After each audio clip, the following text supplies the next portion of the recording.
प्रथमतः आणि अंतिमतः। या चळवळीचा खरा उद्देश जो आम्ही सुरू केला की आताच पथनाट्यातनं सादर केलं, भारताचं संविधान लागू होऊन 70 वर्ष पूर्ण झाली तरी सुद्धा आपण अजूनही जाती, रूढी आणि परंपरेमध्येच अडकून बसलो आहोत। आपल्याला भारतीय आहोत हे समजण्यासाठी परदेशात जावं लागतं। मी भारतीय आहे हे समजण्यासाठी मला परदेशात जावं लागावं एवढं दुर्दैव आतापर्यंतचं नाही। म्हणून आपण सर्व तरुण मी भारतीय प्रथमतः आणि अंतिमतः ह्या एकाच उद्देशाने एकत्र यावे आणि आपल्यासारखेच अन्य भारतीय जे आज काही वस्त्यांमध्ये आपल्यापासून मागे राहिलेत त्यांना आपल्या सोबत आणण्यासाठी आपण काहीतरी केलं पाहिजे असं वाटलं आणि अनामिक ही चळवळ उभी झाली।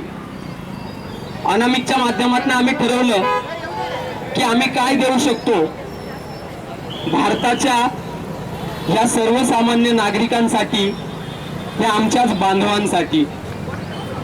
त्यावेळेस आमच्यातले असलेले काही कलागुण आम्ही त्यांना पास ऑन करू शकतो का असा आम्ही निर्धार केला आणि या चळवळीची सुरुवात केली।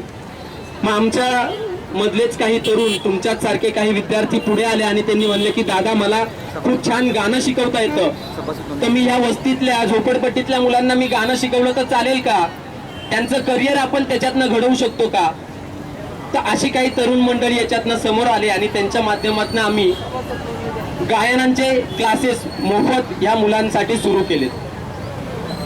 ते सुरू करत असताना आणखी त्याच वस्तीतला एक मुलगा पुढे आला आणि तो म्हणला की दादा मला कोरिओग्राफी खूप छान करता येते, मला डान्स खूप छान येतो, तर मी कोरिओग्राफी शिकवू शकतो का।